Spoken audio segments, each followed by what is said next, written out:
দেওয়ালটির উপর কি দুটি বিড়াল ছিল? ইংরেজি কি হবে? দেখো, ভাঙা ইংরেজি ব্রোকেন, আর দেওয়াল ইংরেজি ওয়াল, ব্রোকেন দেওয়াল। ওপর ইংরেজি অন, আর কি ইংরেজি হোয়াট, দুটি ইংরেজি টু, বিড়াল ইংরেজি ক্যাট, আর ছিল ইংরেজি ওয়াজ। এটা আমরা জানি। তাহলে কি এইভাবে বলবো? Broken, wall, on, what, to, cat, was বললে হবে? ইংরেজি হবে না। কেন হবে না? যেমনটি হবে না যদি এই বাংলা কথাটাকে এইভাবে বলি, ওপর, ভাঙা, কি, ছিল, দেওয়ালটির, বিড়াল দুটি, এভাবে বললে হবে? বাংলা হবে না। কেন হবে না? কেন বাংলা শব্দগুলোকে এমনভাবে সাজাতে হয় যাতে একটা মনের ভাব প্রকাশ পায়। ঠিক তেমনি ইংরেজি ক্ষেত্রেও ইংরেজি ওয়ার্ডগুলোকে হুবহু বাংলার মতন বসিয়ে দিলে হয় না। তার একটা নিয়ম আছে। নিয়মটা কি আমরা জানি। প্রথমে দিতে হয় সাবজেক্ট, তারপরে ভার্ব, তারপর অবজেক্ট, তাই তো? তো এখানে কি সাবজেক্ট বার করো। কার সম্বন্ধে বলেছে? বিড়ালের সম্বন্ধে। যদি সিম্পলভাবে বলো, বোঝো ওইভাবে, যে ভাঙা দেওয়ালটির উপর দুটি বিড়াল ছিল, তাহলে কি বলতাম? কে ছিল? দুটি বিড়াল। তাহলে কি বলতাম? টু ক্যাটস ছিল ইংরেজি ওয়াজ, কিন্তু দুটি বলেছে, একের বেশি, সেজন্য হয়তো ওয়্যার। টু ক্যাটস ওয়্যার, দুটি বিড়ালটা হতো সাবজেক্ট, টু ক্যাটসটা হতো সাবজেক্ট, আর ওয়্যারটা হতো ভার্ব। তারপর কি দিতাম? ছিল। কোথায় ছিল? ভাঙা দেওয়াল উপর, অন দ্য ব্রোকেন ওয়াল। এটাই হতো তো। কিন্তু এখানে জিজ্ঞেস করেছে। জিজ্ঞেস করা থাকলে কি হতো? হবে ভার্বটা আগে চলে আসবে। দেখো এইভাবে করেছে এখানে, ওয়্যারটা আগে দিয়ে দিয়েছি। কোশ্চেন মার্ক থাকলে ওয়্যারটা আগে যাবে। ওয়্যার দেয়ার টু ক্যাটস, এটা হলো সাবজেক্ট, আর ভার্বটা আগে চলে এলো। ওয়্যার দেয়ার টু ক্যাটস, কোথায়? ভাঙা দেওয়াল উপরে, অন দ্য ব্রোকেন ওয়াল, এটা হলো অবজেক্ট। অনটা প্রিপোজিশন। বুঝতে পারলে? যখনই প্রশ্নসূচক থাকবে ভার্বটা আগে চলে আসবে। আর কোনো জায়গায় কোনো কিছু ছিল বা আছে বোঝালে কি করতে হয়? দেয়ার দিয়ে করতে হয়। ইন্ট্রোডাক্টরি দেয়ার, এটা আগের চ্যাপ্টার আমরা করেছি। তো এইভাবেই ইংরেজি সেন্টেন্সটা তৈরি করতে হয়। আর একটা নিয়ম কি, যে টেন্স দেখতে হবে, যে কোন টেন্সে বলা আছে। আমরা এখন প্রেজেন্ট ইন্ডিপেন্ডেন্ট টেন্সে এসেছি। প্রেজেন্ট ইন্ডিপেন্ডেন্সের নিয়ম কি? অর্থাৎ প্রথমে দিতে হয় সাবজেক্ট, তারপরে ভার্বের ফার্স্ট ফর্ম, তারপর অবজেক্ট। প্রেজেন্ট ইন্ডিপেন্ডেন্স কাকে বলে আরেকবার মনে করে দিই। তাতে যে কাজ রোজ করা হয় বা নিত্য হয়, অভ্যাসগত কারণে হয়, তাকে বলে প্রেজেন্ট ইন্ডিপেন্ডেন্ট টেন্স, তাই তো? তো এইগুলোর উপর আমরা আগে একটা ভিডিও করেছি, আশা করি তোমরা দেখেছো। যারা নতুন দেখছো বা দেখলেন, তাদের জন্য আমি এটা আরেকবার রিপিট করে দিলাম। তো চলো, আমাদের যে লাস্ট পড়া ছিল 46 থেকে 50 পর্যন্ত, এটা আমি একটা একটা করে বোঝাচ্ছি। যারা করেছো তারা বুঝে নেবে, মিলিয়ে নেবে, আর যারা করনি তারা আমার ভিডিওটা দেখে বুঝে আবার না দেখে করবে, প্র্যাকটিস করবে। আর যারা নতুন আমার ভিডিওটা দেখছেন তাদেরকে একটা অনুরোধ করব যে আপনারা ভিডিওটি সাবস্ক্রাইব করবেন, আর দেখবেন এইভাবে বাংলা থেকে ইংরেজি অনুবাদ করতে করতে আপনারা একদিন নিজেই ইংরেজি লিখতে এবং বলতে পারবেন, এবং তার সঙ্গে যদি আপনার বাড়িতে ছেলে মেয়ে থাকে তাদেরকেও আপনি অতি অনায়াসে শেখাতে পারবেন। নেক্সট দেখুন, লেখা আছে, অঙ্কিতার কি কোনো ভাই নেই?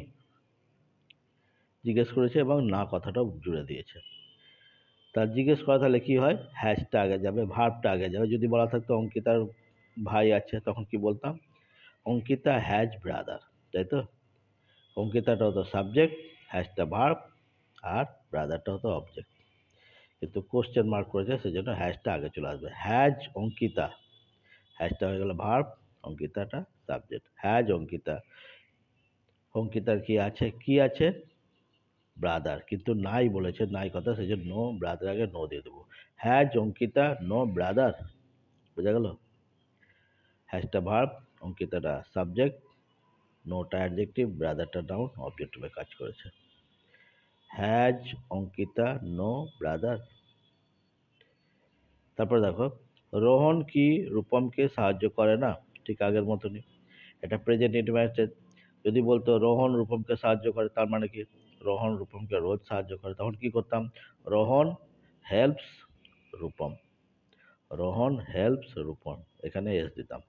কিন্তু কোশ্চেন মার্ক আছে এবং নাও বলা আছে। যখন কোশ্চেন মার্ক থাকবে প্রেজেন্ট ইনডিফিনিট টেন্সের ক্ষেত্রে টু বা ডাজটা আগে চলে আসবে। রোহন বলেছে মানে একজনের নাম বলেছে, থার্ড পারসন সিঙ্গুলার নাম্বার, সেজন্য ডাজ হয়ে গেছে। সাবজেক্ট যদি থার্ড পারসন সিঙ্গুলার নাম্বার হয় তার আগে ডাজ দিয়ে দেবো কোশ্চেন মার্কের ক্ষেত্রে। ডাজ এবার না বলেছে সেজন্য not. Does not Rohan help Rupam, বোঝা গেল? নট বসাবার একটা নিয়ম কি, যদি সাবজেক্ট নাউন হয় তার আগে নট বসবে, আর সাবজেক্ট যদি প্রোনাউন হয় তারপরে নট বসবে। যদি এখানে বলতো সে কি রূপমকে সাহায্য, does he not help Rupam, কিন্তু এটা নাউন সেজন্য তার আগে হয়েছে। Does not Rupam help Rupam, does not Rohan help Rupam. Next, এখানে কি বলছে, শীতের পর বসন্ত আসে, প্রত্যেক বছরই আসে, তাহলে কোন টেন্স? যে কাজ নিত্য হয়, প্রায় হয়, রোজ হয়, তাকে কি বলে? একটু আগেই বললাম present indefinite tense. Present indefinite টেন্সের নিয়ম কি, প্রথমে সাবজেক্ট, তারপরে ভার্বের ফার্স্ট ফর্ম, তারপরে অবজেক্ট। তো এখানে বলছে শীতের পর বসন্ত আসে, সাবজেক্ট বার করো, নিয়ম একই, সেই সাবজেক্ট দিতেই হবে। দ্য স্প্রিং, এটা হলো সাবজেক্ট। স্প্রিং আসে, আসা ইংরেজি কাম, কিন্তু আসে কি, মানুষ তো নয় যে নিজে নিজে এটা হয়, ঘটে, তখন কি দিব, বিকাম। কাম আর বিকার মধ্যে এটা তো, কাম কাকে দেবো, কেউ আসে, প্রাণীর ক্ষেত্রে কাম দেব, আর কোনো জিনিস উপস্থিত হয়, ঘটে, তখন বিকাম দেব। দ্য স্প্রিং বিকামস, এটা হলো সাবজেক্ট, এটা ভার্ব, এটা প্রিপোজিশন আফটার, কবে, উইন্টার, আফটার দ্য উইন্টার, শীতের পর। The spring becomes after the winter, clear? তারপর দেখো, সংযুক্তা কি সম্প্রতির মাস্তুতো বোন? সংযুক্তা কি সম্প্রীতির মাস্তুতো বোন, এটাও কোশ্চেন করেছে, কিন্তু না দেয়নি, তার নো দেওয়ার দরকার নেই। কি করবো তাহলে এখানে, ইজ, কোশ্চেন মার্ক করেছে বলে ইজটা আগে দেবো। ইজ সংযুক্তা,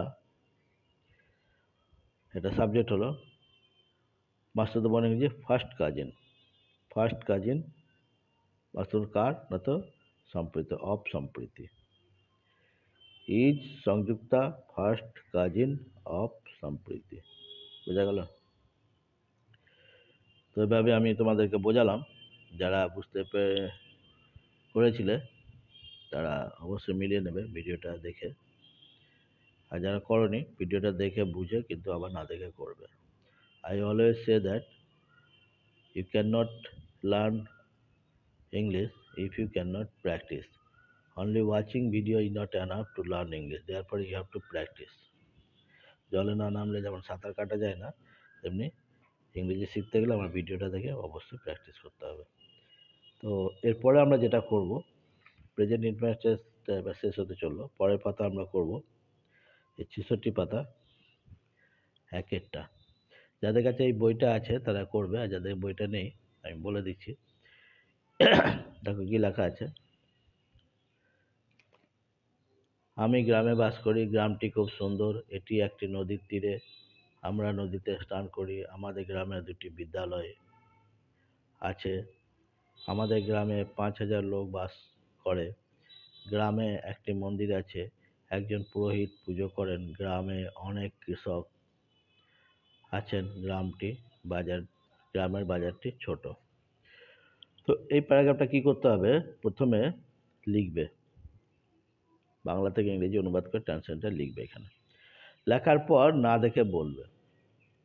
কিভাবে বলবে, না দেখে বলে একটা ভিডিও তৈরি করবে, বা আয়নার ড্রেসিং টেবিলের সামনে দাঁড়িয়ে দাঁড়িয়ে বলবে, তাহলে দেখবে ইংরেজি বলাটা অভ্যাস হবে। আমরা কি করব, এই বইটা লেখার সাথে সাথে যেমন স্পোকেন ইংলিশে প্যারাগ্রাফগুলো আসবে, বলাটাও অভ্যাস করব, তাহলে লেখার সাথে সাথে আমাদের বলাটাও অভ্যাস হবে। তোমরা আর একটা কাজ করতে পারো, যদি ভিডিওটা করে আমার হোয়াটসঅ্যাপ নম্বরে বা আমাদের এই চ্যানেলে যদি পাঠানো সম্ভব হয়, তোমরা ভিডিওটা করে পাঠিয়ে দেবে। তো আমার হোয়াটসঅ্যাপ নাম্বারটা আরেকবার বলে দিচ্ছি, যদি আমার হোয়াটসঅ্যাপে পাঠাতে পারো তা আমি দেখে নেব। আমার হোয়াটসঅ্যাপ নাম্বার হচ্ছে 81 98 95 84 09। ওকে,